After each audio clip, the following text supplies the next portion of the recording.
వందనాలమ్మా.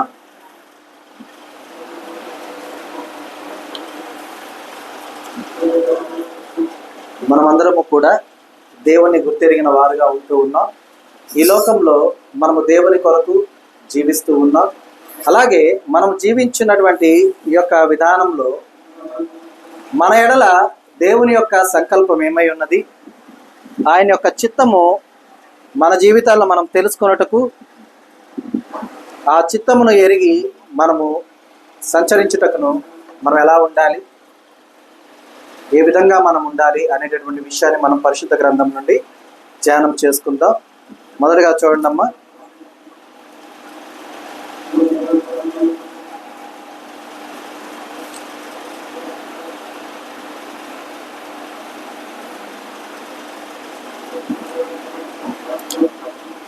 ముప్పై 33వ కీర్తన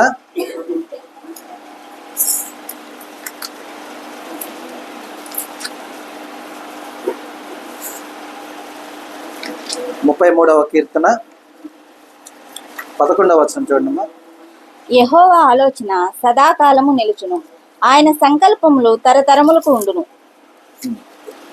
దేవుని యొక్క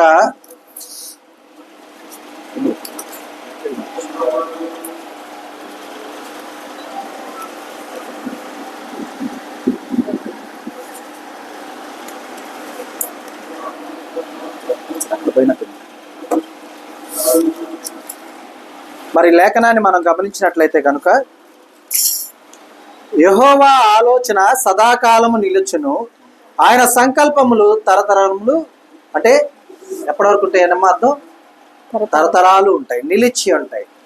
మన యొక్క ఆలోచన కాదు, దేవుని యొక్క ఆలోచన చొప్పున మనం సంచరించాలి. అర్థమవుతుందా?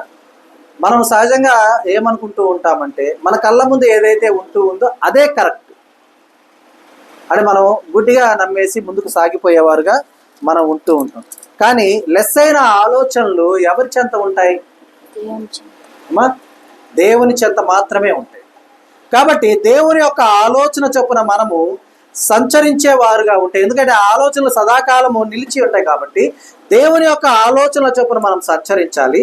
ఆ రీతిగా ఉంటే ఆయన సంకల్పము చొప్పున పిలువబడిన వారుగా మనం ఉన్నాం కదా, అవునా కాదు? కాబట్టి మన ఉనికి ఎప్పటి వరకు ఉంటుంది? ఏమని రాయబడి చూడండి, ఆయన సంకల్పములు తరతరములు ఉండును. అంటే జనరేషన్స్ ఉంటాయి. అప్పుడు మనం ఆయన సంకల్పము చొప్పున ఉన్నవారుగా మనం ఉంటే మన యొక్క ఉనికి ఎప్పటి వరకు ఉంటుంది? ఊరికి ఒక ఎగ్జాంపుల్గా మనం దేవుని యొక్క గొప్ప సేవకుల గురించి చెప్పుకుంటూ ఉంటాం. అప్పుడప్పుడు విశ్వాసంలో మనం పడిపోతున్నప్పుడు కానివ్వండి, విశ్వాస లోపం మనలో ఉన్నప్పుడు కానివ్వండి, అలాంటప్పుడు మనం ఏం గుర్తు చేసుకుంటామంటే దేవునిలో బలంగా ఎదిగినటువంటి వారిని మనం జ్ఞాపకం చేసుకుంటూ ఉంటాం. అవునా కదా? మనకు బాగా తెలిసిన ఆయన యేసన్న గారి గురించి కానీ, లేకపోతే ఇంకొకరి గురించి కానీ ఏమో భక్త సింగ్ గారి గురించి కానీ, ఇలా మనము వారి యొక్క అనుభవాలని మనం ఏం చేస్తూ ఉంటామంటే మనకు పాఠాలు గాను, మనకు ఒక ఇన్స్పిరేషన్ గాను ఉండులాగా మనము అవి చూసుకుంటూ ఉంటూ ఉంటాం. ఒకవేళ మనకు వారి గురించి తెలియలేదు ఏమా, ఒక విశ్వాసి లేదంటే ఒక విశ్వాసిగా నిలబడాలి, స్థిరుడై ఉండాలి అంటే పరిశుద్ధ గ్రంథమందు మనకు ఒక విధానాన్ని ఏర్పరచబడినటువంటి ఒక సాక్ష్యం ఉన్నది. పరిశుద్ధ గ్రంథమందు ఒకరి జీవితం ఒక సాక్ష్యంగా ఉన్నది. ఎవరై ఉన్నారు ఆయన? మనము విశ్వాసంలో బలపడాలి అంటే యోబు గ్రంథం చదివితే మనము విశ్వాసంలో స్థిరులమై ఉంటాం. అయితే మనం దేవుని యొక్క ఆలోచన చొప్పున నడిచేవారుగా ఉండాలి. ఆయన సంకల్పము చొప్పున పిలువబడిన వారమై మనం ఉన్నాం. కాబట్టి మనం గమనించాలి. అలాగే చూడండి అమ్మా, యాకోబు పత్రిక చూడండి,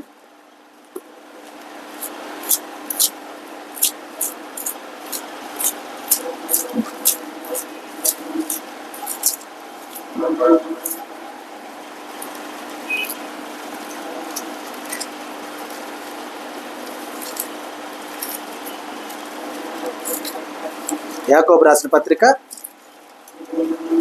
1వ అధ్యాయము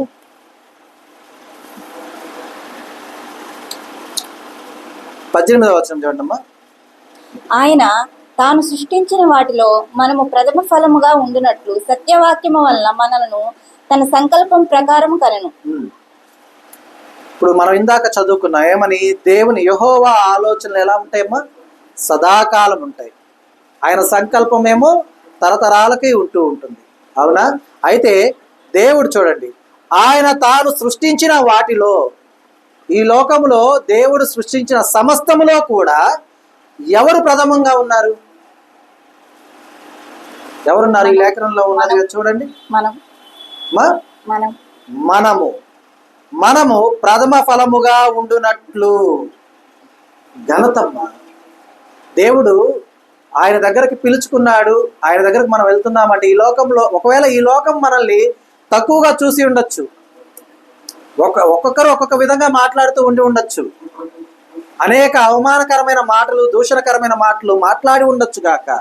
కానీ దేవుడు ఏం చేస్తున్నాడో చూడండి, మనము ప్రథమ ఫలముగా ఉండినట్లు సత్యవాక్యము వలన మనల్ని తన సంకల్పము చొప్పున ఏం చేశాడు?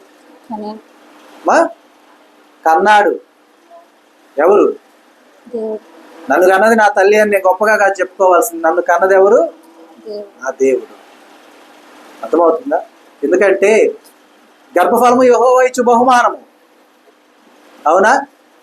మరి ఆ బహుమానాన్ని మనం పొందుకున్న వారుగా ఉంటే, ఆ బహుమానము ఒక స్త్రీకి దేవుడు దయచేసి ఉండగా, ఆ బహుమానము చొప్పున ఈ భూమి మీదకి వచ్చినటువంటి సమస్త జనులు కూడా దేవునికి వ్యతిరేకులై తిరుగుతూ ఉండగా, వారి యొక్క సంకల్పం అంటే దేవుని యొక్క సంకల్పము వీరి ఉద్దేశంలో ఏమై ఉన్నదో ఎరుగక జీవిస్తూ ఉండగా దేవుడు ఏం చెప్తూ ఉన్నాడమ్మా? మనల్ని నేను కన్నాను అని చెప్తున్నాడు. అర్థమవుతుందా? అంటే మనం నిజంగా కృతజ్ఞత కలిగి ఉండవలసింది ఎవరికి? దేవునికి. మన వంటి మనుషులకు కాదు. మనుషుల కంటే మన బాధ్యత అది, కృతజ్ఞత కాదు. అది గమనించండి. మన తల్లిదండ్రుల విషయమై మనం చేయవలసినవి మన బాధ్యతలు. కానీ బాధ్యత నెరవేర్చు విషయంలో వెనకడుగు వేయరాదు. అలాగే దేవుని యొక్క సంకల్పము చొప్పున కనబడిన వాడుగా నీవు ఉన్నప్పుడు దేవుని యొక్క కార్య నిర్వహణ విషయంలో నీవు సంకోచించకూడదు. అంటే సంకోచించడం అంటే అర్థం ఏంటి అమ్మా? అనుమాన పడకూడదు, ముందుకు సాగిపోయేవారుగానే ఉండాలి. ఎందుకంటే నీవు ప్రథమ ఫలముగా ఉండునట్లు, ప్రథమ ఫలంగా ఉండునట్లు ఏం చేస్తున్నాడు దేవుడు? సత్యవాక్యము వలన మనలను తన సంకల్పము ప్రకారము అన్నాడు. అర్థమైనమ్మా? చూడండి, ఒక ఇంట్లో ఎంతమంది అయినా ఉండొచ్చు, ఆ ఇంటి పెద్దకి ఎవరో ఒకరంటేనే బాగా ఇష్టం ఉంటుంది. అవునా కదా? కదమ్మా? ఒకరంటేనే ఇష్టం ఉంటుంది. కానీ దేవుడు చూడండి, ఇక్కడ మనం ఎంతమంది ఉన్నాం? ఒక 15-20 మంది ఉన్నాం. అర్థమైందా? మీరు ఇప్పుడు దేవుడికి ఇక్కడ ఉన్న అందరిలో కూడా ప్రథమ ఫలం ఎవరమ్మా అంటే, మీరు ఒకవేళ పాస్టర్ గారికి అంటే అన్నకి ఎందుకు మళ్ళీ అన్నని ఇబ్బంది పెడితే బాగోదని అన్న మీరే అనొచ్చు మొహమాటం కొద్ది. కానీ వాస్తవానికి ప్రత్యేకించబడిన ప్రేమ ప్రతి ఒక్కరి ఎడల దేవుని యొక్క ఉద్దేశంలో ఉంటుంది. అర్థమైందా? సేవకులు అంటే గొప్పగాను, విశ్వాసులు అంటే తక్కువగాను దేవుని యొక్క ఉద్దేశంలో ఏమి కూడా ఉండదు. ఎందుకంటే మీరు అందరూ కూడా ఎవరు? ప్రథమ ఫలాలు. అర్థమైందమ్మా? ప్రథమ ఫలము. దేవుడు ఏమడుగుతున్నాడు? ఏమా? ప్రథమ ఫలము. అయ్యా, నా యొక్క పంటలో నీకోసం నేను ప్రథమ ఫలముగా తీసుకొచ్చి ఇచ్చానయ్యా. నా గొర్రె మేకల మందలో నీ కొరకు నేను ప్రథమ ఫలంగా తీసుకుని వచ్చి ఇచ్చానయ్యా. అర్థమవుతుందా? ప్రథమ ఫలము అంటే చాలా ప్రశస్తమైనది, ప్రత్యేకించబడినది. మరి మీరందరూ కూడా, మనమందరము కూడా దేవుని యొక్క ఉద్దేశములో ఆయన సంకల్పము చొప్పున ఆయన యొక్క సత్యవాక్యము వలన మనము కనబడిన వారుగా ఉండగా మనం ఎవరుగా ఉన్నాము? ప్రథమ ఫలముగా ఉన్నాం. అంటే మనకు మనమే ప్రత్యేకించబడిన వారు. అర్థమైందా? ఎవరికి వారే ప్రత్యేకించబడిన వారు. ఎవరి యొక్క దృష్టిలో? దేవుని యొక్క దృష్టిలో. మనల్ని మనం అండర్ ఎస్టిమేట్ వేసుకోకూడదు. నా ప్రార్థన దేవుడు వింటేమో, నేను అడిగితే దేవుడు చేయడము, ఇలాంటి ఆలోచనలు మనలో ఉండకూడదు. ఎందుకంటే ఆయన యొక్క సత్యవాక్యము వలన నీవు కూడా కనబడిన వాడవే, కనబడిన దానవే. ఏమా? పురిటి నొప్పులు స్త్రీకి మాత్రమే తెలుసు. నిజం కదా? పురుషుడికి తెలుసా? తెలీదు. స్త్రీకి మాత్రమే పురిటి నొప్పులు తెలుసు. అయితే ఆ స్త్రీని, ఆ పురుషుని కన్న దేవుని యొక్క పురిటి నొప్పులు ఎంత గొప్పగా ఉంటాయి. అవునా కాదా? ఒక స్త్రీని బాగా ఒకసారి అందరం కలిసి చిటికలు వేయండి, ఒక 7 చిటికలు వేయండి, వేయండి. లెక్కేసారా? ఎన్ని వేసాం? 7 వేసామా? 7 చిటికలు వేసిన సమయంలో ఈ ప్రపంచంలో ఎన్ని వేల మంది పుట్టుంటారు? ఏమా ఈ క్షణమే మనం 7 చిటికలు వేసిన ఆ క్షణంలో ఎన్ని వేల మంది ఒకే సమయాన్ని పుట్టి ఉంటారు? పోనీ లక్షల మంది అయినా పుట్టుంటారుగా? లేదు, లక్షలొద్దు, వేలొద్దు, వందల మంది పుట్టుంటారుగా? అలాగా ఏకకాలంలో అన్ని వందల మందిని కన్న దేవుని యొక్క ఆ బిడ్డ విషయమైన పురిటి నొప్పులు ఎంత గొప్పవి, అవునా కదా? ఎందుకని ఆయన సత్యవాక్యము చొప్పున మనందరినీ కూడా ప్రథమ ఫలముగా ఉండునట్లు ఆయన సంకల్పము చొప్పున కనియున్న దేవుడు. ఆ నొప్పులు మనము మాపాలి అంటే మనం ఏం చేయాలి? ఆయన నామాన్ని గణపరిచేవారుగా ఉండాలి. మన యొక్క విషయంలో దేవుని యొక్క చిత్తం ఏంటో మనం గుర్తెరిగిన వారుగా మనం ఈ లోకంలో జీవించేవారుగా ఉండాలి. ఎందుకంటే మనం ఆ రీతిగా ఉండాలి అంటే ఎందుకు? ఒక్కసారి చూడండి, దేవుని యొక్క పిలుపు ఎలా ఉంటుంది, ఆయన పిలిచినప్పుడు మన యొక్క సమర్పణ ఎలాగా ఉండాలి అనేది చూడండి అమ్మా. ఆదికాండ గ్రంథంలో 12వ అధ్యాయం 1వ వచనం చూడండి ఒకసారి. యెహోవా, నీవు లేచి నీ దేశము నుండి నీ బంధువుల యొద్ద నుండి నీ తండ్రి ఇంట నుండి బయలుదేరి నేను నీకు చూపించు దేశమునకు వెళ్ళుము. చాలు. ఇక్కడ మనం గమనించినట్లయితే దేవుని యొక్క సంకల్పము, దేవుని యొక్క చిత్తము అబ్రహాము గారి విషయంలో ఏమై ఉన్నదో చూడండి. ఏం చెప్తున్నారు? యెహోవా ఏం చెప్తున్నారు చూడమ్మా. నీవు లేచి నీ దేశం నుండి నీ బంధువుల యొద్ద నుండి నీ తండ్రి ఇంటి నుండి బయలుదేరి నేను నీకు చూపించు దేశమునకు వెళ్ళుము. ఈ రోజుల్లో మనతో కనుక ఎవరిని వచ్చి అమ్మా దేవుడు నిన్ను పలానా చోటకి వెళ్ళమంటున్నాడు, నీ పుట్టిన వారందరినీ విడిచిపెట్టి వెళ్ళమ్మా అంటే, మళ్ళీ పాస్టర్ గారు అయ్యా నువ్వు ఏం పెట్టి బ్రతకాలి నేను అక్కడ? అమ్మా పాస్టర్ గారు చెప్తేనే. ఎందుకంటే దేవుని స్వరం వినేంత దగ్గరగా మనం ఉండం కదా. ఉంటున్నామా? ఉండం. ఎందుకంటే ఈ లోకపరమైనటువంటి ఆలోచనలు, బంధాలు, బాంధవ్యాలు, తర్వాత అవసరతలు, బాధ్యతలు ఇవన్నీ కూడా మన యొక్క చెవుల్లోనో మన యొక్క మెదడులోనో ఊరక అవన్నీ అలా ఫార్వర్డ్ అవుతూ ఉండగా దేవుని యొక్క స్వరము వినేంత ఓపిక, తీరిక, సమయము మనకు లేదు. అయితే దేవుని యొక్క స్వరము విన్నటువంటి సేవకులు ఎవరైనా మనకి ఈ విషయాన్ని కనుక చెప్తే ఏమంటో తెలుసా? నువ్వు పోషిస్తావా? ఏం పెట్టి తినాలి, ఎలా బ్రతకాలి, ఎక్కడికో చెప్తున్నావే, ఏదో ఒకటి ముందు చెప్పట్లా. కానీ సమర్పణ ఏ విధంగా ఉందమ్మా? ఆయన ఏమన్నా ఆలోచించాడు? ఎక్కడికి ప్రభు అని ఒక్క మాటను అడిగాడా? అన్నీ విడిచిపెట్టి రమ్మంటున్నావు, మరి నా పరిస్థితి ఏందని అడిగాడా? అడిగాడమ్మా? మరి నీ జీవితంలో దేవుడు నీతో కూడా మాట్లాడబోవు ఆ సమయం కొరకు నువ్వు వేచి ఉన్న ఎడల ఆయన యొక్క సంకల్పము చొప్పున ఆయన చిత్తము నీ జీవితంలో నెరవేర్చాలని దేవుడు ఆశ కలిగి ఉన్నప్పుడు ఆ స్వరము వినుటకు నువ్వు సిద్ధంగా ఉన్నావా? ఆ స్వరము వినుటకు మనం సిద్ధంగా ఉన్నట్లయితే అబ్రహామా అని దేవుడు పిలిచినప్పుడు చిత్తం ప్రభువా అనగానే నీకు ఒక్కడైనా నీ కుమారుని ఇయ్యి అని అడిగినప్పుడు ఆ సమర్పణ, ఆయన ఉదయాన్నే లేచాడు. ఇదేంది ప్రభువా అనలా. ఎందుకంటే అబ్రహాము గారి విషయంలో దేవుని యొక్క సంకల్పము వేరు, దేవుని యొక్క చిత్తము వేరు. ఆ చిత్తము నెరవేర్చుటకును దేవుని యొక్క సంకల్పమును పరిపూర్ణము చేయుటకును అబ్రహాము గారు సమర్పించుకున్నారు. అందుకే విశ్వాసులకు ఎవరయ్యారమ్మా? తండ్రి అయ్యాడు. దేవుడు ఎంత గర్వంగా చెప్పుకుంటాడు తెలుసా? మా జక్కయ్య దగ్గరికి వెళ్ళినప్పుడు యేసయ్య ఇతడును అబ్రహాము కుమారుడే అన్నాడు, కానీ ఇంకేమైనా అన్నాడా? అమ్మా ఏమని చెప్పాడు? ఆడ సనుక్కుంటున్నారు, పాపి అయిన ఇతని ఇంటి యేసయ్య వచ్చాడేంటి, ఇక్కడ ఉన్నాడేంటి అనగానే ఇతడును అబ్రహాము కుమారుడే అని ఇతడికి ఉన్నటువంటి స్థానం ఎక్కడా? నిత్యరాజ్య వారసత్వం. మీరెవర్రా సనుక్కోవడానికి, కొనుక్కోవడానికి? ఇతడు ఎవరు? అబ్రహాము కుమారుడు. అబ్రహాంకి దేవుడు ఎవరు వాగ్దానం ఇచ్చాడు? ఏమని వాగ్దానం ఇచ్చాడమ్మా? నా మీద ప్రమాణం చేస్తున్నా అన్నట్టుగా చెప్పాడు దేవుడు. చేశాడా లేదు? నా తోడని ప్రమాణం చేస్తున్నా. ఎందుకు? నీకు ఒక్కడై ఉన్న నీ కుమారుని ఇయ్య వెనుదీయ నీ ప్రేమను, అంటే ఆ యొక్క భయం కావచ్చు, ఏదైనా సరే దేవుని విషయంలో ఆ సమర్పణ కనబరిచిన విధానమున దేవునికి భయపడుతున్నావు అనుకున్నాడు. అయినా సరే అబ్రహాము గారికి వాగ్దానం చేశాడు దేవుడు. అయితే ఇదంతా ఎలా సాధ్యమైంది? దేవుని మెప్పించాలని అబ్రహాం గారు ఎప్పుడు అనుకోవాలా. అర్థమైందా? మెప్పించాలనో ఒప్పించాలనో ఆయన ఎప్పుడు అనుకోవాలి.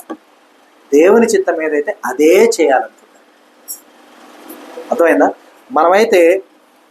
మనము బాగా 5-6 గంటలు ఏకరీతిగా ప్రార్థన చేయగలిగిన శక్తి దేవుడు మనకిస్తే ఇక తర్వాత రోజు నుంచి దేవుడు మనం నడిపిస్తాం. దేవుడు మనల్ని నడిపించదు. నెక్స్ట్ డే నుంచి మనం నడిపిస్తాం. అది అయ్యా ఇట్ట నడువు అయ్యా, ఇది చేయ ప్రభు కరెక్ట్ అంటాం. అర్థమైందా? మనం అంత చక్కని జ్ఞానవంతులు. అవునంటారా కాదంటారా? అవునంటారా కాదంటారా? కదా, మన దేవుణ్ణే నడిపిస్తాం కదా. కానీ అబ్రహాం గారు అలా చేయలే. కాబట్టి ఈ రోజున మారు మనసు పొంది విశ్వాసి జీవితంలోకి అడుగుపెట్టినటువంటి ప్రతి ఒక్క విశ్వాసి అబ్రహాము కుమారుడిగా గాంచుతున్నాడు, వారసత్వాన్ని పొందుకుంటున్నాడు. అర్థమైందా? మరి మనం దేవుణ్ణి ప్రశ్నించేవారుగా కాదు ఉండాల్సింది. ఆయన వేసిన ప్రశ్నలకు ఏ సమాధానం చెప్పాలని వెతుక్కునేవారుగా కూడా కాదు ఉండాల్సింది. ఆయన ఎప్పుడు ఏదడిగితే ఆ సమాధానం చెప్పడానికి సిద్ధంగా ఉండాలి. అర్థమైందా? ఒంటరివై రమ్మన్నాడు, ఒంటరిగా ఉంచాడా? ఈ లోకంలో ఒంటరిగా వచ్చి ఉంటాడు, కానీ నిత్యరాజ్యంలో ఎలా ఉన్నాడు? వేలాది దూతల మధ్య దేవుణ్ణి వారు స్తుతిస్తూ ఉండగా ఆ స్తుతుల మధ్య ఆయన కూడా ఉన్నాడుగా. ఎందుకని? యేసయ్య ఇచ్చిన వాగ్దానం ఏంటి? నా తండ్రి చిత్త ప్రకారం ఎవరైతే నడుచుకుంటారో, ఆయన ఆజ్ఞలు ఎవరైతే గైకొంటారో, ఆయన ఎవరైతే ప్రేమిస్తారో, ఆయన్ని నా తండ్రి ప్రేమిస్తున్నాడు కనుక నేను ప్రేమిస్తున్నాను. నా తండ్రి సింహాసనమున ఆయన కూర్చుండనిచ్చేదాను. మరి తండ్రి సింహాసనం మీద ఇప్పుడు అబ్రహాం గారు కూర్చొని వేవేల దూతల గాన ప్రతిగానాల మధ్య ఆయన ఉన్నాడా లేదా? ఉన్నాడా లేదమ్మా? అంత ఘనత ఎలా వచ్చింది? నా కుమారుని ఇయ్యను ప్రభు అంటే వచ్చిందా? నేను లేచి రాను ప్రభు అంటే వచ్చిందా? రాల. తండ్రి చిత్తము ఏదైనా అయి ఉండొచ్చు, నేను నడవాలి, ఆయన సమర్పించుకున్నాను, ఇక నా జీవితానికి ఆయనే చుక్కాని అవ్వాలి. చుక్కాని అంటే అర్థం ఏంటి? దారి చుక్కాని అంటే తెలుసా? విన్నారా పదం? నడి సంద్రంలో పడవలు కనపడుతుంటాయి, స్టీమర్స్ అవి కాదు, పడవకు ఒక తెరచాపలాగా కట్టుంటుంది. అవునా? ఆ తెరచాప ఎందుకు అలా కట్టుంటుంది? అదే ఆ పడవకి మార్గదర్శి అయి ఉంటుంది. వారు ఆ తెరచాపను వారు వెళ్ళాల్సిన దిక్కుకి మనం వాళ్ళని మారిస్తేనే ఆ పడవడు తిరుగుతుంది. మార్గము సరళం చేయాలన్నా, మార్గం అంతా కూడా ఉండాలన్నా, చుక్కాని వంటి దేవుని స్వరము ప్రతి క్షణము నీ హృదయాన్ని తాకే విధంగా ఉండాలి. అర్థమవుతుందా? అయ్యా, నీ స్వరము నేను వింటే నా ఇంటిని వదిలి రావాలయ్యా, నీ స్వరము నేను వింటే ఒంటరినై మిగిలిపోతానయ్యా అంటే కుదురుద్దా? కుదరదు. ఎందుకంటే ఇందాక బిడ్డ ఎవరో పాడారు పాట, రాజా నీ సన్నిధిలో నేను ఉంటానయ్యా మాటలు. ఒంటరి పోరు నన్ను విసిగించిన మనుషులందరూ నన్ను తప్పులు పట్టిన, ఒంటరి పోరు నన్ను విసిగించిన మనుషులందరూ నన్ను తప్పులు పట్టిన, ఒంటరి వాడే 1000 మంది అన్నావు, నేనున్నానులే భయపడకు అన్నావు, ఒంటరి వాడే 1000 మంది అన్నావు, నేనున్నానులే భయపడకు అన్నావు. మరి ఆయనకు మనమంటే ఎంత ప్రేమ లేకపోతే, లోకం దృష్టికి నీవు ఒంటరివే, ఒక్కడివే, కానీ ఒంటరి వాడివి మాత్రం నీవు కాదు. ఎందుకు? నీ తోడుగా ఉన్న దేవుడు, నిన్ను వెన్నంటి నడిపించున్న దేవుడు, సైన్యములకు అధిపతి అయిన యెహోవా నీకు వెన్నంటి ఉండగా ఆయన ఒక్కడే ఉంటాడా? యేసు ప్రభు వారి యొక్క జనన విధానాన్ని వివరించడానికి వచ్చినటువంటి దూత అక్కడ ఉన్నటువంటి ఆ యొక్క గొర్రెల కాపులకు వివరించిన తరువాత ఎంతమంది చెప్పారమ్మా? పరలోక సైన్య సమూహం అంతా కలిపి ఏం చెప్పింది? సర్వోన్నతమైన స్థలములలో దేవునికి మహిమయు, ఇంకెవరికి? తనకిష్టులైన మనుషులకు భూమి మీద సమాధానము కలుగును గాక. మరి ఒంటరి వారా మీరంతా? మనందరం ఒంటరి వారమా? అబ్రహాం గారిని రమ్మన్నాడు. అబ్రహాం గారి ముందు ఉండిన యుద్ధము చేయుటకు సిద్ధమైన యెహోవాని ఎవరన్నా చూసారా? చూసారా? ఒంటరి వాడే. అబీమెలెకు రాజుతో యుద్ధం చేసింది ఎవరు? అబ్రహాం గారా? అమ్మా, అబ్రహాం గారు అబీమెలెకుతో యుద్ధం చేశాడా? శారా గారిని తీసుకువెళ్ళినప్పుడు అబ్రహాం గారు చింతించి ఉన్నప్పుడు అబీమెలెకుతో యుద్ధం చేసింది ఎవరు? యుద్ధం అంటే కళ్ళకు కనపడేటటువంటి కత్తులతో కాదు, స్వీట్ వార్నింగ్తో. ఏం చెప్పాడు? అతడు ప్రవక్త, అతడు ప్రార్థన చేస్తే నువ్వు బ్రతుకుతావు. అర్థమైందా? వెంటనే మరుసటి రోజు పొద్దున్నే బయలుదేరి వెళ్ళి, నేను నీకు ఏ కీడు చేశానయ్యా అని బతిలాడుకోవాలి అబ్రహాంని. ఇంకా ఒక నిబంధన చేసుకుంటాడు. ఎందుకంటే దేవుడు నీకు నిజముగా తోడున్నాడని మాకు అర్థమవుతూ ఉన్నది. రేపు ఎప్పుడైనా సరే మీ వల్ల మాకు ఎటువంటి హాని, అంటే ఎవరి వల్ల? రాజు వల్ల కాదు. అబ్రహాము గారికి రాజు మీద కోపం వస్తే ఏమైనా హాని చేసి, ఎందుకంటే వారు యుద్ధం ప్రకటిస్తే వీరు గెలవలేరని తెలిసిపోయింది. కారణం వారి పక్షాన ఎవరున్నారు? దేవుడు. దేవుడున్నా అంటే వారి పక్షాన ఇంకెవరున్నారు? పరలోక సైన్య సమూహం అంతా ఉన్నది. అవునా? మరి ఈ పక్షాన లేరా? నరలేరా? మరి ఒంటరి వారా? దేవుడు నిన్ను రమ్మన్నప్పుడు ఒంటరి వాడివా? ఒక్కడవేనా? నీకున్నది ఇమ్మన్నప్పుడు నిన్ను అలాగే ఒంటిగా వదిలేస్తాడా? వదిలేస్తాడా? వదలడు. ఎందుకంటే నీకు ఇచ్చుటకే నిన్ను అడిగాడు దేవుడు.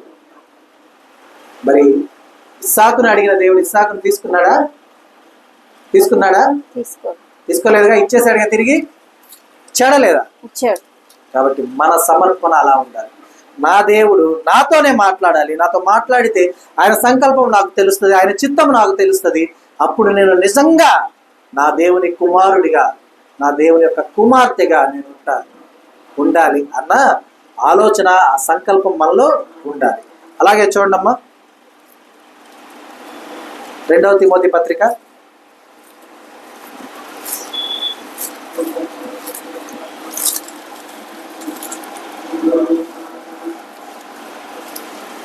'అపోస్తలుడైన పౌలు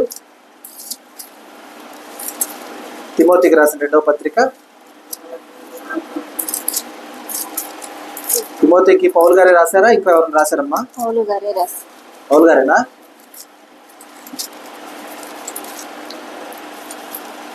మొదటి అధ్యాయం చూడండి అమ్మా. మొదటి అధ్యాయం 9-10 వచనాలు చూడండి.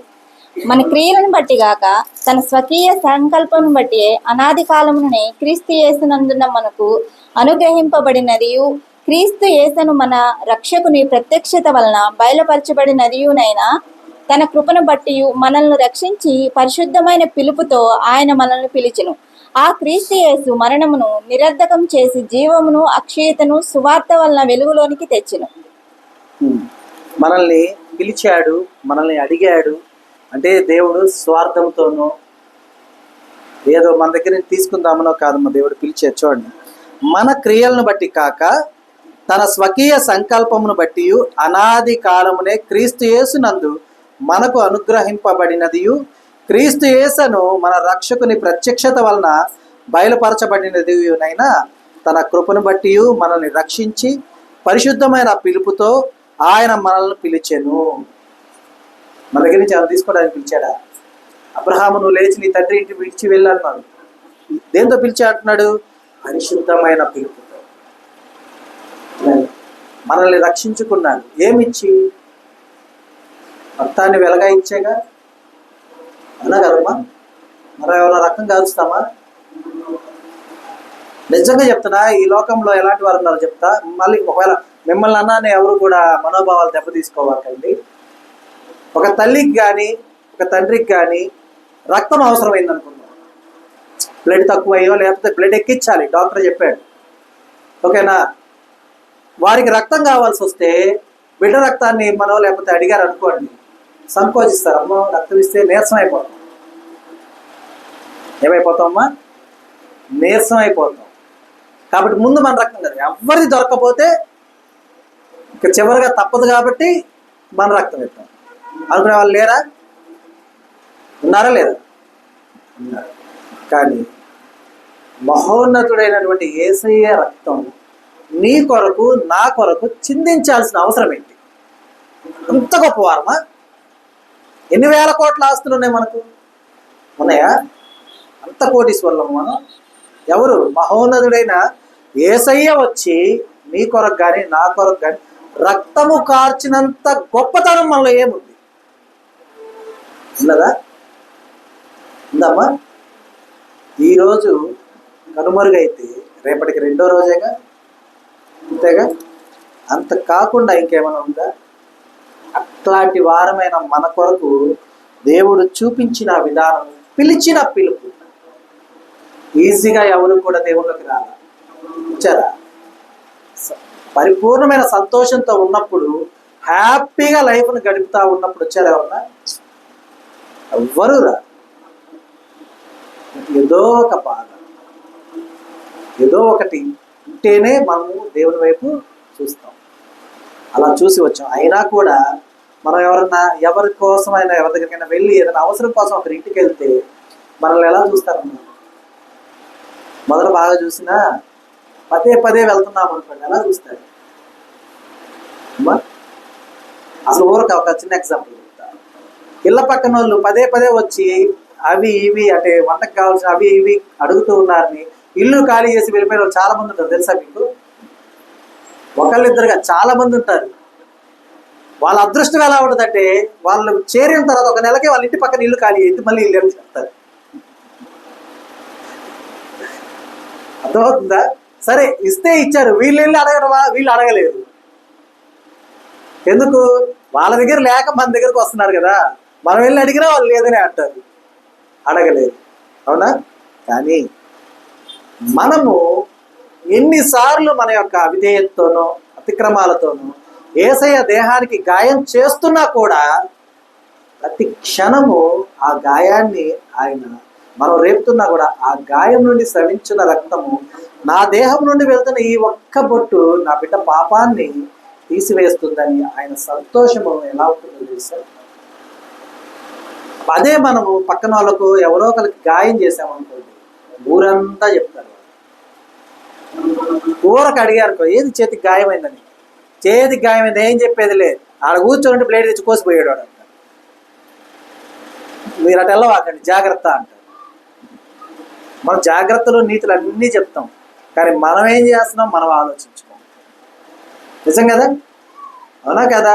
కాబట్టి దేవుడు పరిశుద్ధమైన పిలుపుతో మనల్ని పిలిచాడు, మన కోసం తన ప్రియ కుమారుని యొక్క రక్తాన్ని చిందించాడు. అయితే మనల్ని మనము స్వపరిశీలన చేసుకుంటూ అనునిత్యము మనల్ని మనం కాచుకుంటూ దేవుని యొక్క దేహము నుండి ఒక్క గాయం కూడా కాకుండా ఉండులాగా మనము చూసుకోవాలి. అది చూడండి. అందుకని కాబట్టి ఆయన పిలిచిన ఆ పరిశుద్ధమైన పిలుపుతో ఆయన మనల్ని పిలిచాను. అంతేకాదు, ఆ క్రీస్తు యేసు మరణమును నిరర్ధకము చేసి జీవమును అక్షయతను, ఇందాక మనం చూసుకున్నాం, మనల్ని ప్రథమ ఫలంగా ఆయన కని ఉన్నాడు. అందుకని మనకేం చెప్పాడు? సత్యవాక్యాలతో మనల్ని కన్నాడు. ఓకేనా? మరి కన్నాడు, మనం ఏం చేసాము? సత్యవాక్యాలను విడిచిపెట్టి లోకంలోకి వెళ్ళిపోయాం, మరణాన్ని కొని తెచ్చుకున్నాం. అయితే ఆ క్రీస్తు యేసు మరణమును ఏం చేస్తున్నాడమ్మా? నిరర్ధకము చేసి, చూడండి, నిరర్ధకము చేసి జీవమును అక్షయతను సువార్త వలన వెలుగులోనికి తెచ్చను. ఇందాక మనము దేవుని యొక్క ప్రథమ ఫలంగా ఉండటానికి ఉపయోగపడింది సత్యవాక్యం, అవునా?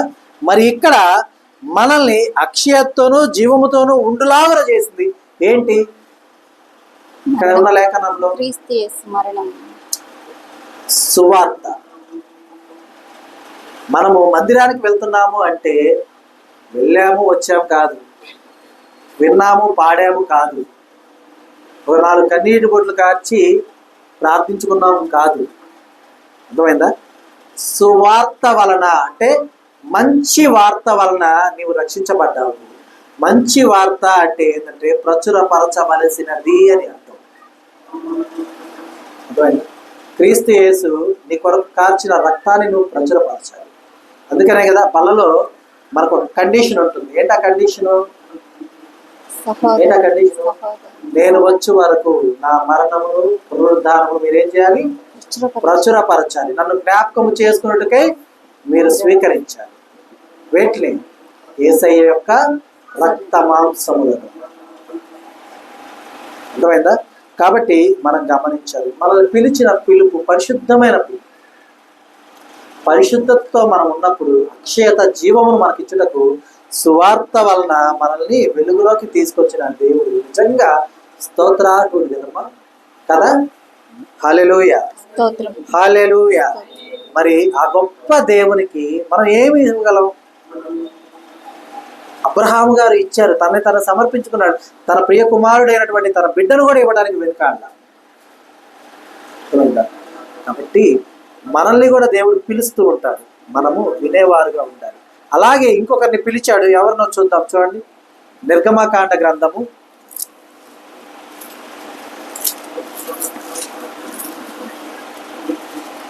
3వ అధ్యాయము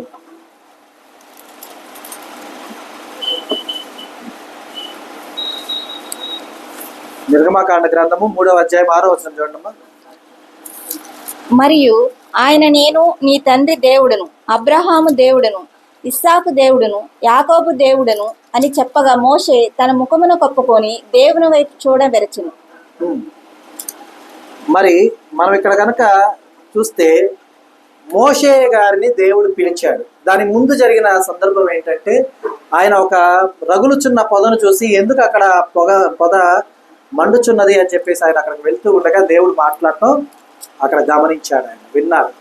విన్న తర్వాత ఆయన ఎవరో తెలుసుకున్నాక ముఖాన్ని ఏం చేసుకున్నాడమ్మా? దాచుకున్నాడు. అంటే అప్పటి వరకు ఆయన ఎలాగైనా ఉండనివ్వండి. దేవుని స్వరము విన్న తర్వాత భయపడి దాక్కునేవాడుగా ఉన్నాడా? నిలబడి దారి చూపించేవాడుగా ఉన్నాడా? ఎలా ఉన్నాడు? నాయకుడుగా ఉన్నాడా? లేకపోతే భయపడి దాక్కునేవాడుగా ఉన్నాడా? మోషే ఎవరు? మనకు పరిచయం లేదా? మోషే మనకు పరిచయం లేడా? వినలేదా మన మోషే గురించి? ఎవరమ్మా మోషే? ధర్మశాస్త్రాన్ని దేవుని దగ్గర నుంచి తీసుకొచ్చి ప్రజలకు పరిచయం చేసిన వాడు. దేవుని యొక్క పిలుపుతో తన యొక్క ప్రాణహాని ఉన్న ప్రదేశానికే వెళ్ళి దేవుని యొక్క జనాంగాన్ని నడిపించడానికి సిద్ధపడినవాడు కదా? అవునా కదా? 40 సంవత్సరాల యొక్క అరణ్య ప్రయాణంలో ముందుండి నడిపించింది ఎవరు? మోషేనా? ఆ ఒక్క క్షణము దేవుని యొక్క స్వరము వినపడే ఆ సమయాన ఆయన ఎంతో బాధలో ఉండొచ్చు, లేదా భయంతో ఉండొచ్చు, భీతిల్లి ఉండొచ్చు, పారిపోయి ఉండొచ్చు, దాంకొని ఉండొచ్చు కాక, కానీ ఆ సమయమున ఆయన చెవిని చొచ్చిన దేవుని స్వరము మోషే ధర్మశాస్త్రముగా మార్చబడింది. అవునా? యేసయ్య దగ్గరికి ఎవరు వచ్చినా సరే ఏమని యేసయ్యని నిందించాలని చూసేవాళ్ళు? మోషే ధర్మశాస్త్రం ముందు రాయబడి లేదా అన్నారా? లేదా? అన్నారు కదా. కాబట్టి చూడండి, దేవుని స్వరము విని ఆ మాట చొప్పున జీవించినటువంటి వారి యొక్క ఉనికి తరతరాలు ఉండదు. ఇందాక మనం చెప్పుకున్నాం మొదటి లేఖనం ఏం చెప్పుకున్నాం మనము? దేవుని యొక్క ఆలోచన సదాకాలం ఉంటుంది, ఆయన సంకల్పం ఎలా ఉంటుందమ్మా? తరతరాలకి ఉంటుంది. మరి ఆ సంకల్పము చొప్పున వచ్చినటువంటి వారైనటువంటి అబ్రహాము గారు, తర్వాత మోషే గారు, ఇప్పటికి ఎన్ని తరాలై ఉంటాయి? ఎన్ని తరాలై ఉంటాయి? ఇప్పటికీ కూడా ఎవరైనా సరే అబ్రహాము కుమారుడా కాదా? విశ్వాసి అవునా కాదా? కదా? ఇప్పటికీ కూడా యెహోవా ధర్మశాస్త్రం నందు ఆనందించు వారు ధన్యులు అన్నది ఆ ధర్మశాస్త్రం. ఏ ధర్మశాస్త్రం? మోషే ధర్మశాస్త్రం. అంటే ఇప్పటికీ మోషే గారి యొక్క సంకల్పము, అంటే దేవుని యొక్క సంకల్పము ఆయన చిత్తంలో నెరవేర్చబడినటువంటి ఆ యొక్క మోషే ప్రయాణము, ఆ యొక్క సమర్పణ ఇప్పటికీ మనం చెప్పుకుంటున్నామా లేదు? చెప్పుకుంటున్నాం కదా. అలాగే మనకు కూడా ఒక ఉనికిని ఇస్తాడు దేవుడు. మనకు కూడా ఒక ఉనికి ఇస్తాడు, ప్రతి ఒక్కరికి ఇస్తాడు. అయితే ఆ ఉనికిని పొందుకున్న వారు మొదట ఒంటరి వారే అయి ఉంటారు, కానీ తుదకు వారు ఒంటరిగా ఉంటారా? ఒంటరిగా ఉంటారు. అలాంటి ఒక ఉదాహరణ మనకు తెలిసిన ఉదాహరణ ఎవరై ఉన్నారమ్మా? హోసన్న మినిస్ట్రీస్ స్థాపించినటువంటి యేసన్న గారు. మొదట ఆయన ఒంటరివాడే, ఇప్పుడు లక్షల జనాంగం అవల ఏడవలేదు. ఆయనకు దేవుళ్ళకి రావడానికి వచ్చిన సమయంలో ఆయనకి ఎన్ని వేల కోట్లు ఉన్నాయి? చాలా ఉన్నాయి కదా, ఉన్నాయా? కానుక సంచి తీసుకొస్తుంటే ఆయన దుఃఖించాడు హృదయం అంటూ. అయ్యా, కానుక వేయటానికి కూడా నాకు అర్హతను ఇవ్వలేదని నువ్వు అంటే, ఆయన దగ్గర డబ్బులు లేక, అంటే నేను కానుక వేయటకు యోగ్యుడిని కాదా అని ఆయన బాధించిన ఆ సమయాన దేవుడితో ఒక పాటను రాసుకొని, కానుక నేను ఒకవేళ నా దగ్గర ఉంటే కానుక ఇస్తే అది ఎవరో ఒకరు వాడి ఏదో ఒకటి చేసి నీ కార్యమే చేస్తారు, బాగానే ఉంది. కానుకను నేనే అయితే ఏమా, నీ యొక్క కానుకల సంచిలో వేయబడినటువంటి రోకలు కాదు, ఆ కానుకల సంచిలో నన్ను నేనే వేసుకుంటే, నేనే కానుకనే నీ పాదము చెత్త ఉంటే ఎంత బాగుంటుంది అని రాసుకున్న పాట ఆయన ఇప్పుడు ఎలా చేసింది? గొప్ప విశ్వాసిని చేసింది, గొప్ప నాయకుడిని చేసింది, గొప్ప దేవుని యొక్క బిడ్డగా చేసింది. మరి అలాంటిది ఆ ఘనత దేవుడు ప్రతి ఒక్కరికి ఇవ్వడానికి చూస్తాడు. ఎందుకంటే ప్రతి ఒక్కరు ఎవరై ఉన్నారు? ప్రథమ ఫలమేగా. ఏమా, ఇప్పుడు మీ ఇంట్లో మీరు మొదటి వారో రెండో వారు అయి ఉండొచ్చు, మీ ఇంటి వరకు మొదటి పుట్టిన వారు ప్రథమ ఫలమే అయి ఉండొచ్చు, కానీ దేవుని ఇంట్లో మీరంతా ఎవరు? ప్రథమ ఫలం. అందరూ ప్రథమ ఫలమే. అర్థమైందా? నువ్వు పెద్ద, నువ్వు చిన్న, లేదంటే నువ్వు ఇదిగో 2000 సంవత్సరంలో దేవుళ్ళకి వచ్చావు, ఇదిగో నువ్వు 2020లో వచ్చావు, మీ ఇద్దరికి 20 సంవత్సరాల వ్యత్యాసం ఉంది కాబట్టి ఆయనే ప్రథమ ఫలం. ఇవన్నీ దేవుని యొక్క దృష్టిలో ఉండవు. ఎందుకంటే జీతం ఇచ్చే ఆయన మొదట పనికి వచ్చిన వాడికి ఎంత జీతం ఇచ్చాడో పని ముగిసే వేళకు వచ్చిన వాడికి కూడా అంతే జీతం ఇచ్చాడు. ఇచ్చుడు నాకు ఇష్టమైనప్పుడు నీదేంటి బాధ అంటాడు. ఇలాంటి అభ్యంతరాలు పెట్టుకోవకండి ఎవరు. మన లోకంలో ఒక సామెత ఉంది కదా, ముందొచ్చిన చెవుల కన్నా వెనకొచ్చిన కొమ్ములు వాడి అని చెప్పి, అంటే విశ్వాసులే అనుకుంటుంటారు. మీరు అంటున్నారని అట్లా విశ్వాసులే అంటుంటారు. అబ్బా ఏమైందమ్మా, నిన్నగాక మొన్న వచ్చింది, అన్నిట్లో ముందుకెళ్ళిపోతుంది. నిన్నెవరు ఆపారు? నిన్నెవరన్నా ఆపారా? ఆపారా? తాడు కట్టేశారా? నువ్వు ముందుకెళ్ళొద్దమ్మా, నువ్వు చెవులుగానే ఉండు, నువ్వు కొమ్ముగా ఉండదని ఎవరు అన్నారా? ఎవరు అనలేదుగా. ఆ సమర్పణ నువ్వు తీసుకోవాలా. లోపం ఎవరిలో ఉంది? ఎవరిలో ఉంది లోపం? తీసుకొని వారిలోనే ఉంది. అలాగే దేవుని యొక్క మాటను, అందరితో మాట్లాడే మాటను, మనతో మాట్లాడిన మాటను కూడా మనం దేవుని యొక్క డైరెక్ట్ దేవుని యొక్క నుండి మనం స్వీకరించేవారుగా ఉండాలి. వెతుకుతా ఉంటే దొరకదా? ఒక్కరోజు ప్రయత్నం చేయండి.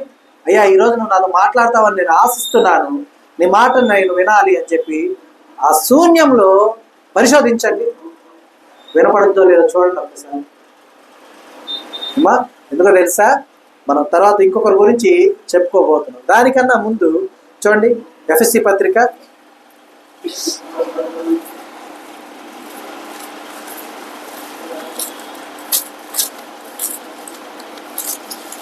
అపోస్తలుడైన పౌలు ఎఫ్ఎస్సీలకు రాసిన పత్రిక.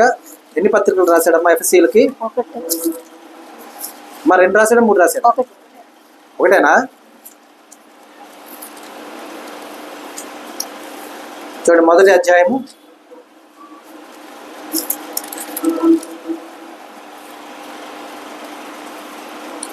11-12 వచనాలు చూడమ్మా. మరియు క్రీస్తునందు ముందుగా నిరీక్షించిన మనము తన మహిమకు కీర్తి కలుగు చేయవలనని దేవుడు తన చిత్త ప్రకారమైన సంకల్పమును బట్టి మనల్ని ముందుగా నిర్ణయించి ఆయన యందు స్వాస్థ్యముగా ఏర్పరచును. ఆయన తన చిత్తానుసారముగా చేసిన నిర్ణయం చొప్పున సమస్త కార్యములను జరిగించుచున్నాడు. ఇక్కడ మనం చూస్తే మనల్ని ఎవరుగా ఉంచాడు దేవుడు? చదవబడ్డ లేఖనంలో మనల్ని ఎవరుగా ఉంచాడు చూడండి. స్వాస్థ్యముగా. స్వాస్థ్యము అంటే అర్థం ఏంటి? ఈ స్వాస్థ్యం అనే పదం మనకు చాలా ఉపయోగపడింది. స్వాస్థ్యముగా అంటే అర్థం ఏంటి? నా సొత్తు. అర్థమైందా? ఆ సొత్తుని ఎవరేం చేయలేరు. స్వాస్థ్యమైతే, గమనించాలన్నమాట, స్వాస్థ్యమైతే ఎవ్వరు కూడా ఏమి చేయలేరు. చేయగలరా? చేయలేదు.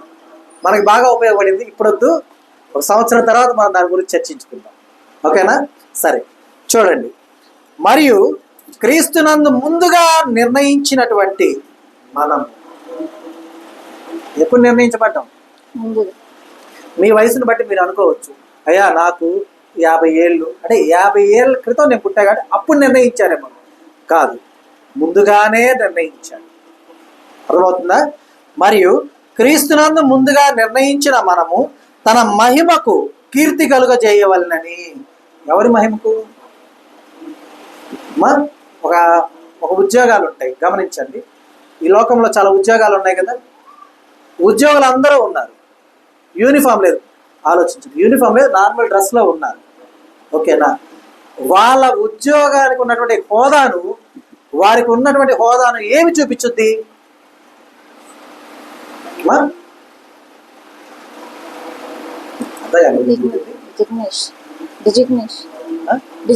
డిజిగ్నేషనే. సివిల్ డ్రెస్ లో ఉన్నప్పుడు డిజిగ్నేషన్ ఎట్లా తెలుస్తుంది? ఏమి చూపిస్తుంది? ఏం చెప్పలేదు. 100 మంది ఉన్నారమ్మా, అందరూ సివిల్ డ్రెస్ లో ఉన్నారు, అందరూ ఒకే చోట నిలబడి ఉన్నారు. వారిలో గొప్ప ఆఫీసర్ ఎవరు, తక్కువ ఆఫీసర్ ఎవరు అనేది డిజిగ్నేషన్. ఆ డిజిగ్నేషన్ ని బయటకు చూపించేది ఏంటిది?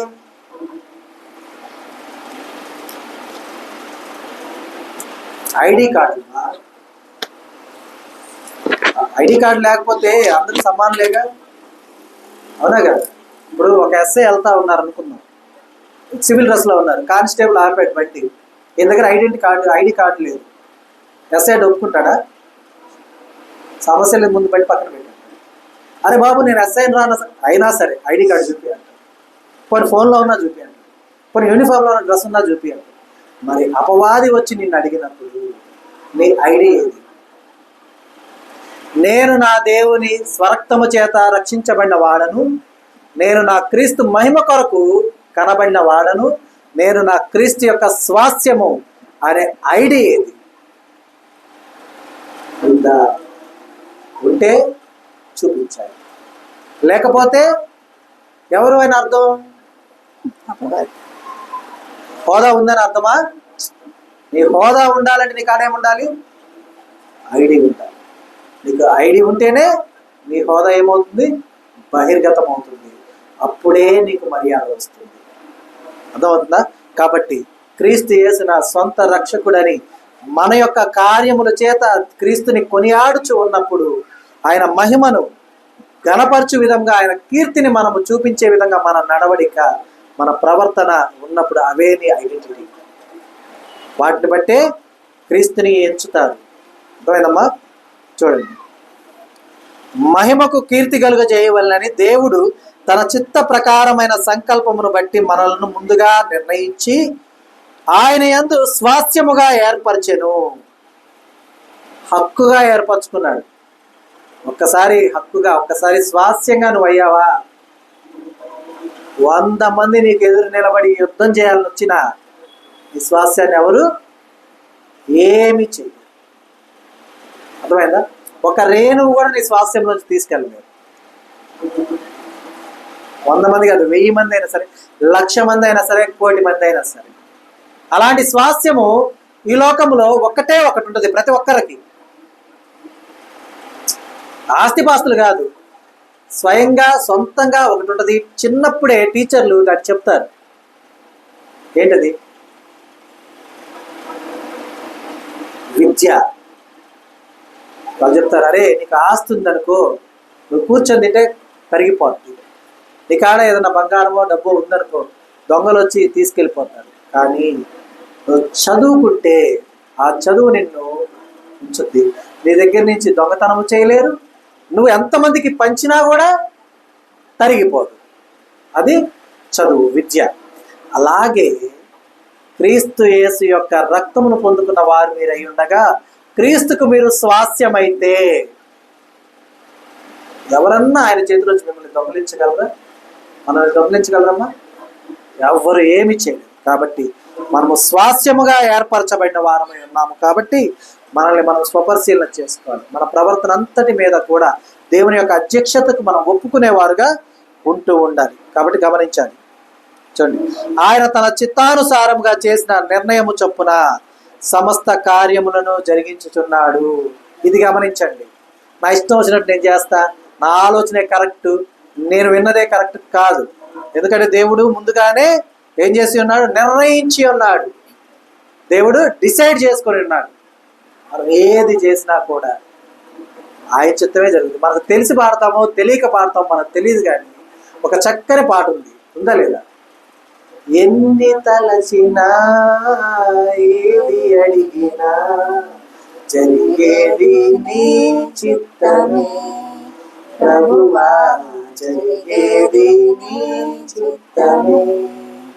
మరి జరిగేది ఆయన చిత్తమే. అసలు నిజంగా మనం ఎంత అమాయకులమో కదా. ఆయన చిత్తం మన జీవితంలో నెరవేర్చబడుతుందని మనకు తెలుసు, అయినా శోధిస్తాం కదా. పాట పాడుకుంటాం, పాట అర్థాన్ని వినం. ఎన్ని తలచినా ఏది అడిగినా నీ చిత్తమే జరుగుతుంది అయ్యా. కాబట్టి నేను దేనికోసం ఉండాలి? నీ వాక్కుకై వేచి ఉంటుంది. నా ప్రార్థన ఆలకించు ప్రభువా. ఎందుకంటే నా ఆలోచన చొప్పున నేను నడిస్తే ఉపయోగం ఉందా? లేదు. నీ ఆలోచన చొప్పున నేను నడవాలి. అలాగున నడువుటకు నీ వాక్కుని నాకు చెప్పయ్యా, నీ చిత్తము నా జీవితంలో నెరవేర్చయ్యా అని మనం ప్రార్థన చేసుకోవాలి. అర్థమవుతుందమ్మా? కాబట్టి మనం ఏదో సొంతగా చేసుకుంటే జరిగేది కాదు. నిర్ణయించబడిన సమయాన సమస్తము జరుగుతూ ఉంటాయి. మనం పరిగెత్తి రాకులాడటం వల్ల జరుగుతాయా? ఏమి జరగదు. తాను గట్టిగా అటొకరు ఇటొకరు లాగారు, ఏమైంది? దిగిపోయిందిగా. కొద్దిసేపు ఊరకు పట్టుకొని ఉందాం లాక్కుండా, అవతల వాళ్ళు ఆదమర్చినప్పుడు లాగేద్దాం. తాడు వచ్చుద్ది, ఇంకా ఏమొస్తుంది? తాడుతో పాటు ఏదో కురికి పాడుతో గట్టిగా ఒకరు పట్టుకొని ఉన్నారనుకో, అది కూడా వస్తుంది. కాబట్టి దేవుని చిత్తము జరుగుటకు మనం ఏం చేయాలి? వేచి ఉండాలి. అర్థమైందా? ఎందుకంటే ఆయన పిలిచిన పిలుపు పరిశుద్ధమైన పిలుపు, మనకు అక్షయతను జీవమును ఇచ్చు పిలుపు, మనల్ని ప్రథమ ఫలముగాను స్వాస్యముగాను చేసిన పిలుపు. ఆ పిలుపును, ఆ స్వరము కొరకు మనము వేచి ఉండేవారుగా ఉంటూ ఉండాలి. మరి అలాగే చూడమ్మా, సమూయేలు మొదటి గ్రంథము, త్వరగా ముగించుకుందాం, కంగారు పడద్దు. సమూయేలు మొదటి గ్రంథము 3వ అధ్యాయము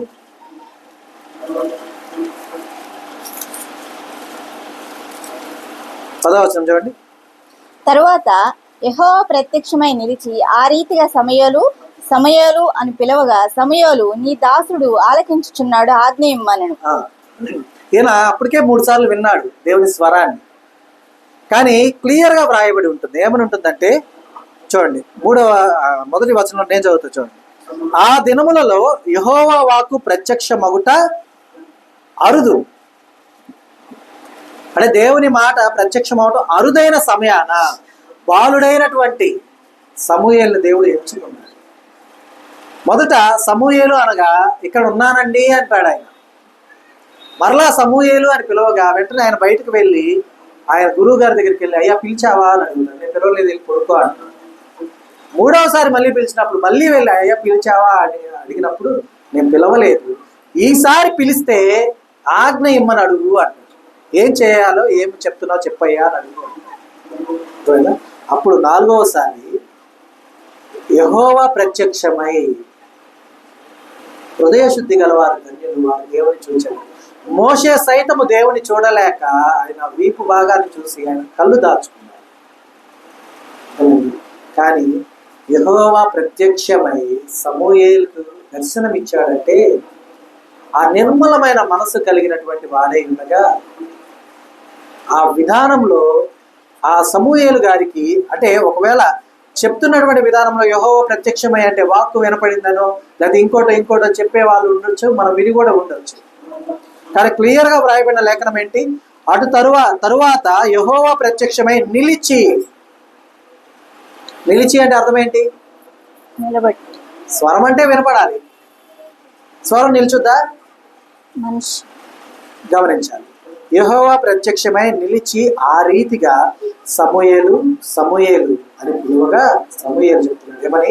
నీ దాసుడు ఆలకించుచున్నాడు, ఆజ్ఞ ఇమ్మని అడిగాడు. మరి దేవుడు కూడా మనందరినీ పిలుస్తున్నాడు.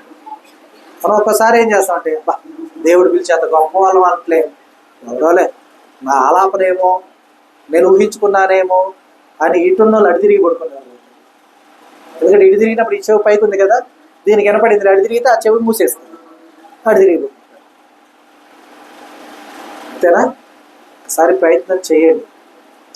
దేవుడు ఏం మాట్లాడబోతున్నాడు, దేవుడు ఏం చెప్పబోతూ ఉన్నాడు, దేవుడు అసలు మీ ఎడల దేవుడి ఉద్దేశం ఏంటి, ఆయన చిత్తం ఏంటి, ఆయన సంకల్పం ఏంటి అని తెలుసుకోవాలి అంటే ముఖాముఖిగా మాట్లాడితేనే తెలుస్తుంది.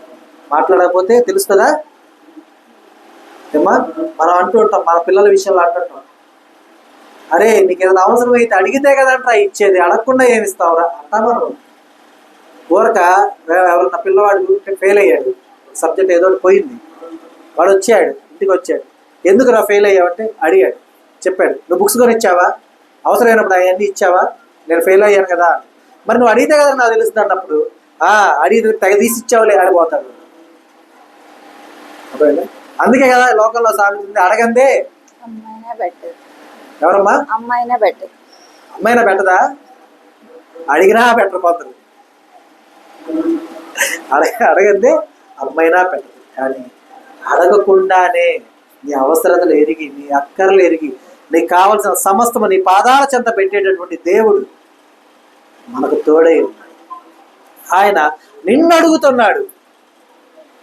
అర్థమైందా? సహజంగా మనం అడుగుతాం అందరినీ, కానీ దేవుడే నిన్ను అడుగుతున్నాడు. మరి నువ్వు సిద్ధంగా ఉన్నావా? దేవుడి స్వరాన్ని వినుటకు, ఆ స్వరానికి సమాధానం చెప్పుటకు, ఆ స్వరము యొక్క సంకల్పము చొప్పున నడుచుటకు నీవు సిద్ధంగా ఉన్నావా? సమర్పించుకోవడం సిద్ధంగా ఉన్నావా అనేది మనల్ని మనం స్వపరిశీలన చేసుకొని ఆలోచించుకొని దేవుడి యొక్క మాట వినుటకు వేగిరపడి మనం ఉన్నవారుగా ఉంటే మనము విరవని వారుగా మనం ఉంటాం. కాబట్టి మనం గమనించాలి, ఆయన యొక్క కృప ప్రతి ఒక్కరి మీద ధారాళంగా కుమ్మరించబడుతుంది, సమానంగా కుమ్మరించబడుతుంది. 40 సంవత్సరాల ప్రయాణంలో మన్నాను కురిపించిన దేవుడు అందరికీ సమానంగా ఇచ్చాడు ఆ మన్నాని, లేకపోతే ఇదిగో వీరికి కొంత ఇవ్వాలి వారికి కొంత ఇవ్వాలి ఇచ్చాడా? సమానంగా సమృద్ధిగానే ఇచ్చాడుగా, కొరత చూపలేదుగా. నిజంగా ఈ మాటకి సమాధానం చెప్పండి. 40 సంవత్సరాలు కానా దేశమునకు ప్రయాణం మొదలుపెట్టినటువంటి ఐగుప్తు నుంచి బయటకు అడుగుపెట్టిన ప్రతి ఒక్కరు కూడా ధన్యులా కాదా? మన్నాను తిన్నారు, కొత్త కొత్త పక్షుల్ని తిన్నారు, ప్రత్యేకించబడ్డటువంటి ఆహారాన్ని తిన్నారు. ఈ 40 సంవత్సరాల ప్రయాణము ఐగుప్తు నుంచి అడుగు బయట పెట్టిన వారు ధన్యులా కాదా? కరెక్ట్ చెప్పాలి, ధన్యులా కాదా? ఐగుప్తు నుంచి అడుగు బయట ఎందుకు పెట్టారు? ఎందుకు చెప్పండి పని. ఎక్కడికి వెళ్ళడానికి? కానా దేశానికి వెళ్ళడానికి ఐగుప్తు నుంచి అడుగు బయట పెట్టారు. ఐగుప్తు నుంచి అడుగు బయట పెట్టిన మోషేతో సహా కానా దేశంలో అడుగు పెట్టారా? ఏ ఒక్కరైనా? అందరూ పెట్టారమ్మా. మరి వాళ్ళు ధన్యులు ఎట్టయ్యారు? పోషించబడితే ధన్యులా? ఆహారం దొరికితే ధన్యులా? నీరు దొరికితే ధన్యులా? అమ్మా కాదు, దేవుని యొక్క స్వాస్యాన్ని అనుభవిస్తే ధన్యులు. 40 సంవత్సరాల ప్రయాణము 2 నిమిషాల్లో దేవుడు చేసేవాడు. కానీ వారి అతిక్రమాలు, వారి యొక్క ఆలోచన విధానాలు అవన్నీ కూడా ఏం చేసినాయి అంటే, ఏ సంతోషానికై అడుగు బయట పెట్టారో ఆ సంతోషానికి నోచుకోలే. ఈవెన్ మోషే గారు కూడా కానా దేశంలో అడుగు పెట్టారా? మరి పెట్టారు అంటానికి అనేవారు ఎవరు? చేతులు ఎత్తున్నాం సార్. పెట్టారా? పెట్టలేదు. ఎందుకు? మరి మోషే ధర్మశాస్త్రం అని ఇందాక గొప్పగా చెప్పుకున్నాం. నాయకుడైనా సరే సహనం ఉండాలి, ఆలోచన ఉండాలి, ఆచరణ ఉండాలి, ప్రవర్తన ఉండాలి, నడవడిక ఉండాలి. అవన్నీ దేవుని కనుదృష్టి ఎదుట నిందారహితంగా ఉండాలి. అర్థమైందా? కానా దేశానికి ముందు పిలువబడ్డప్పుడు అందరూ ధన్యులే. ఐగుప్తు నుండి కానా దేశంకు వారిని తీసుకురా అని చెప్పినప్పుడు ఆ పిలుపుకి అడుగు బయట పెట్టిన వారంతా ఆ క్షణాన ధన్యులు. కానీ ఓర్పు లేని విధానం, సహనం లేని జీవితం, అర్థమైందమ్మా?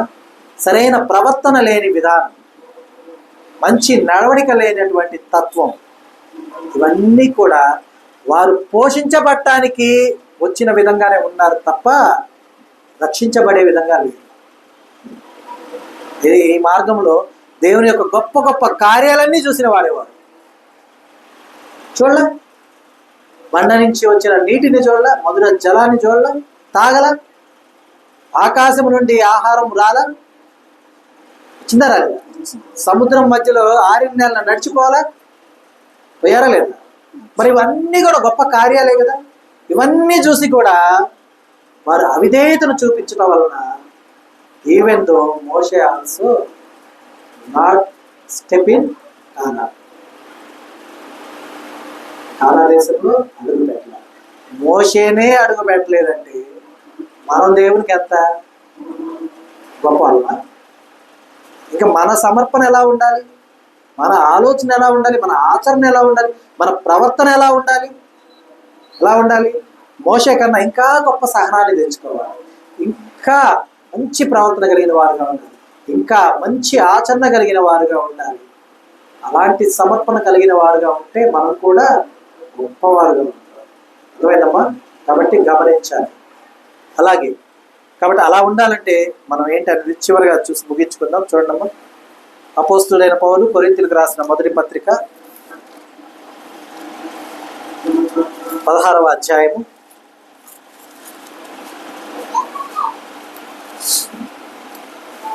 13-14 వచనాలు చూడండి. చివరిగా, మెలకువగా ఉండుడి, విశ్వాసమందు నిలకడగా ఉండుడి, పౌరుషము గలవారై ఉండుడి, బలవంతులై ఉండుడి, మీరు చేయు కార్యములన్నీ ప్రేమతో చేయుడి. ఇప్పుడు చెప్పబడినటువంటి లేఖనాలన్నీ కూడా మన జీవితంలో నెరవేర్పునకు రావాలి అంటే ఎలా ఉండాలి? మొదట మనం మెలకువగా ఉండుడి. మా అపోస్తులైన పౌలు కొరింథీయులకు రాసిన మొదటి పత్రిక 16వ అధ్యాయము 13-14 వచనాలు. ఓకేనా? చూడండి, మెలకువగా ఉండుడి, విశ్వాసమందు ఎలా ఉండాలి? విశ్వాసమందు ఎలా ఉండాలి? నిలకడగా ఉండాలి. బాధ వస్తే పడిపోవటం, సంతోషం వస్తే నిలబడటం కాదు. మనం ఎగ్జిబిషన్స్కో ఎక్కడికో వెళ్ళినప్పుడు ఒక స్టాండింగ్ డాల్ కొంటాం, తెలుసా? గాలితో నింపబడి ఉంటుంది, బాల్ లాగా ఉంటుంది, ఏదో ఒకటి మిక్కీ మౌస్ ఏదో ఒక బొమ్మగా ఉంటుంది, బెలూన్ లాగా ఉంటుందమ్మా. దాన్ని మీరు ఎట్లాగైనా పడేయండి, అది ఎలా ఉంటుంది? స్ట్రైట్ గా ఉంటుంది. మంచి దాని మీద కూర్చున్నా, నువ్వు లేవగానే మళ్ళీ నిలబడుతుంది. ఎలా కొట్టినా ఆ స్టాండ్ అనేది అలాగే ఉంటుంది. ఆటుపోట్లు వంటి ఇబ్బందులు, కష్టాలు నిన్నైనా కొట్టి ఉండొచ్చు, కానీ దేవుని యందు విశ్వాసంలో నువ్వు ఎలా ఉండాలి? అనగ ద్రొక్కబడినా సరే, నేను అణిచివేయించినటువంటి ఆ శక్తులు దేవుడు తీసేసిన వెంటనే నువ్వు మళ్ళా నిలబడేలాగే ఉండాలి. కానీ ఒక మొక్కని మనం వంచేసి కట్టేశాక తర్వాత దారాన్ని కట్ చేసి అది ఎలాగ వంగిపోయి ఉండదు, అలా ఉండకూడదు. అర్థమైందా? ఒక మొక్కని మనం వంచి కట్టామనుకోండి అమ్మ, దేనికన్నా పెట్టి కొద్ది రోజుల తర్వాత వదిలేసామనుకో, అది అలాగే ఉండిపోయింది, ఇంకా మళ్ళీ పైకి రాదు. అలా కాదు నువ్వు ఉండాల్సింది. ఎలాగైతే మనం ఇప్పుడు స్టాండింగ్ డాల్ చెప్పుకున్నామో అలాంటి నిలకడ నీకు ఉండాలి. అరిచివేసేటటువంటి అనేకమైనటువంటి శక్తులు నీ మీద అనునిత్యము దాని ప్రదర్శన చేస్తూనే ఉంటుంది. అయినా సరే నువ్వు నిలబడాలి, గెలవాలి అంటే విశ్వాసం నువ్వు ఎలా ఉండాలి? నిలకడగా ఉండాలి. అంతేకాదు అణిచివేస్తున్న దాన్ని నెట్టివేయటకు ఎలా ఉండాలి? పౌరుషంగా ఉండాలి. కాంప్రమైజ్ కాకూడదు, కాంప్రమైజ్ అవ్వకూడదు. నిన్ను కృంగదీయటానికి, నిన్ను నశింప చేయటానికి, నిన్ను ఇబ్బంది పెట్టడానికి అనేకమైనటువంటి విధానాలు నిన్ను ముంచెత్తడానికి, అలా నీ మీద పడి అనగదొక్కే ఉంటాయి. వాటి శక్తికి మించి నువ్వు నెట్టడానికి ప్రయత్నం చేయాలి. కాబట్టి అప్పుడు అలా చేయాలంటే ఎలా ఉండాలి? పౌరుషంగా ఉండాలి. అలాగే వాటిని నెట్టివేయగల బలవంతులై ఉండాలి. అర్థమైందా? ఇంకా మీరు చేయు కార్యములన్నీ కూడా ఎలా చేయాలమ్మా? ప్రేమతో చేయాలి. చేసాలమ్మా అన్నట్టు కాదు. ప్రేమ. నీ విరోధే, నీ శత్రువే, లేదు నిన్ను ద్వేషించిన వారే, నిన్ను మాటలన్న వాళ్ళే నీ కోసం వస్తే వారికి చేసే ఏ కార్యమైనా నువ్వు ఎలా చేయాలి? ప్రేమతోనే చేయాలి. ఎందుకంటే చెయ్యి అన్న మాట ప్రతిదీ కూడా ఆజ్ఞే, అది గమనించాలి. వద్దు అన్నది ఆజ్ఞే, చెయ్యమన్నది కూడా ఆజ్ఞే. ఆజ్ఞ అతిక్రమం ఏంటి? పాపం, పాపానికి తగు జీతం మరణం. మరణం. మరి దేవుడు ఇక్కడ ఏం చెప్పాడు? మీరు చేయ కార్యములన్నీ కూడా ప్రేమతో చేయుడి. ద్వేషంతో చేసామనుకో ఏమైంది? ఆజ్ఞ అతిక్రమమేగా, అవునా కదా? కాబట్టి అల్ప విశ్వాసానికి గనక మనం గురయ్యామంటే ఎంత గొప్పవాడైనా ఉపయోగం లేదు. ఎందుకంటే ఒక మాట చెప్తా, మన పరిశుద్ధ గ్రంథమందు గొప్పవాడు ఉన్నాడు. యేసు ప్రభువారే డైరెక్ట్ స్టేట్మెంట్ అది. స్త్రీలు కనిన వారిలో బాప్తీసం ఇచ్చి యోహాను కంటే గొప్పవాడు పుట్టలేదని మీతో నిశ్చయంగా చెప్పుచున్నాను. అయినను పరలోక రాజ్యమందు అల్పుడైన వాడు అతని కంటే గొప్పవాడు. ఎందుకు కలిగింది అది? విశ్వాస లోపం. ఎందుకంటే యేసయ్య తనే అని తన గర్భమందు ఉండగానే తెలుసా లేదా యోహానికి? మరియమ్మ గారు రాగానే ఆయన కడుపులో ఉండి గంతులు వేయలా యేసయ్య వచ్చాడని చెప్పి? వేసడం వేయలేదా? చూసారా మీరు? చూసినట్టే, లేఖనాన్ని చదివామంటే మన కళ్ళ ముందు జరిగినట్టే లెక్క. అది జరిగిందంటే ఆయన గంతులు వేశాడు. అంటే గర్భమందు ఈ భూమి మీదకి రాకముందే, ఈ లోక జ్ఞానం నీకు అందకముందే నువ్వు ఆయన యేసయ్యని ఎరిగినప్పుడు, ఆయన నీ కన్ను దృష్టి ఎదుట ఉన్నప్పుడు నువ్వు ఎందుకు గమనించలేకపోయావు? ఎందుకు గ్రహించలేకపోయావు? ఎందుకు శిష్యుల్ని పంపించావు? మేము ఎదురు చూడాల్సింది ఆయన కోసమా, అంటే నీ కోసమా, లేదా ఇంకెవరైనా వస్తారా అని ఎందుకు అడిగావు నువ్వు? కాబట్టి ప్రతికూలమైన పరిస్థితులు నీకు ఎదురైనప్పుడు నువ్వు వాటిని అనుకూలించుకునే విధంగా నువ్వు మార్చబడాలి. ఆ ప్రతికూలమైన పరిస్థితులను ఎదుర్కొంటున్నప్పుడు కూడా నీ విశ్వాసంలో నీవు స్థిరులమై నిలకడ కలిగినప్పుడు గొప్ప జనాంగముగా నీవు ఏర్పరచబడతావు. దేవుని చిత్తము ఆయన యొక్క సంకల్పంలో నీ విధానంలో నెరవేర్చబడుతుంది. కాబట్టి నీవు దేవునికి ప్రత్యేకించబడినటువంటి ప్రథమ ఫలముగా అవుతావు. అర్థమైందా? అలా చేయకపోతే మనం ప్రథమ ఫలము కాదు. ప్రథమ ఫలము అంటే అర్థం ఏంటంటే చీఫ్ గెస్ట్. ఏదైనా ఒక ఫంక్షన్కి చీఫ్ గెస్ట్గా మనలో ఒక్కొక్కరిని పిలిచారనుకోండి, ఎంత గర్వంగా ఉంటుంది కదా. ఫంక్షన్కి పిలిచారమ్మా, మీరే ఊహించుకోండి. ఒక ఫంక్షన్, బాగా మంచి ఫంక్షన్ జరుగుతుంది ఊళ్ళో, గొప్ప గొప్ప వాళ్ళందరూ వస్తున్నారు, నిన్ను పిలిచారు, ప్రత్యేకంగా పిలిచారు, నువ్వే చీఫ్ గెస్ట్ అని నీకు చెప్పారు. పలానా సమయానికి మీరు తప్పకుండా రావాలని చెప్పారు, వెళ్ళిపోయారు. టైం ఉంది, ఫంక్షన్కి టైం ఉంది, ఓకేనా? తర్వాత నీ పక్కింటి వాళ్ళు నీకన్నా కొద్ది గొప్పగా ఈ లోకంలో ఉన్న వాళ్ళు మీ ఇంటికి వచ్చారు, మామూలుగా వచ్చి మమ్మల్ని ఆ ఫంక్షన్కి పిలిచారు తెలుసా, ఇక మా కార్డు ఇచ్చిపోయారు తెలుసా అని చెప్తున్నప్పుడు నీలో ఉండే సంతోషం వేరే. ఎందుకని?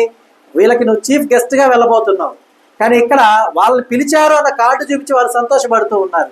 ఆ సమయాన వేలాది మంది మధ్య నీ పేరు పెట్టి చీఫ్ గెస్ట్గా స్టేజ్ మీదకి రండి అని పిలిచినప్పుడు గర్వంగా నీకు కార్డు చూపించిన వాళ్ళు చిన్నపోతారా లేదా?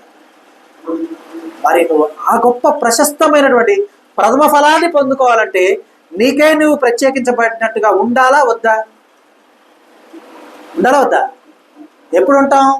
ప్రార్థనా శక్తి మనలో ఉన్నప్పుడు, విశ్వాస స్థిరత్వం మనలో ఉన్నప్పుడు, దేవుని యొక్క సంకల్పం మనం తెలుసుకున్నప్పుడు, దేవుని యొక్క స్వరమును మనం విన్నప్పుడు, దేవుని యొక్క మాట చొప్పున మన యొక్క నడవడిక ఉన్నప్పుడు, దేవుని యొక్క కనుదృష్టి ఎదుట నిందారహితమైనటువంటి మన ప్రవర్తన ఉన్నప్పుడు, ఇవన్నీ మనలో ఉన్నప్పుడు నీవు దేవుని కొరకు ప్రత్యేకించబడిన వారుగా నీవు ఉంటావు. అప్పుడు నువ్వు ప్రశస్తమైనటువంటి ఆయన యొక్క ప్రథమ ఫలముగా ఉంటావు. ప్రథమ ఫలము నువ్వు గుర్తించక ముందు వేలాది మంది నిన్ను దూషించవచ్చు, గుర్తించిన తర్వాత ఆ వేలాది మందిని ముందు నిలబడి ఉంటారు, వేలాది మందికి ముందు నువ్వు నాయకురాలుగా ఉంటావు. అర్థమైందా? కాబట్టి ఆ విషయాన్ని గమనించి దేవుని యొక్క సంకల్పము, దేవుని యొక్క కనుదృష్టిలో నేను ప్రథమ ఫలమయ్యాను కాబట్టి నేను ప్రథమ ఫలముగానే ఉండాలి. అలా ఉండాలంటే అనునిత్యము నన్ను నేను మలుచుకునే విధంగా నేను దేవుళ్ళు ఎదగాలి, ఫలించాలని తీర్మానం చేసుకొని ఆయన దయచేయి గొప్ప జ్ఞానము కొరకు మనం ఆశ కలిగి ప్రార్థించిన ఎడల ఆశ గల ప్రాణమును తృప్తిపరిచే దేవుడై ఉన్నాడు. కాబట్టి ఆ జ్ఞానము దేవుడు మనకు దయచేయను కాక. ఆమేన్. ఈ దినము దేవుడు మనకు అనుగ్రహించిన తన సత్యవాక్కును బట్టి దేవునికి కృతజ్ఞతాస్తుతులు చెల్లిస్తున్నాను. దేవుడు తన వాక్యమును దీవించును గాక. ఆమేన్. అందరికీ వందనాలమ్మా.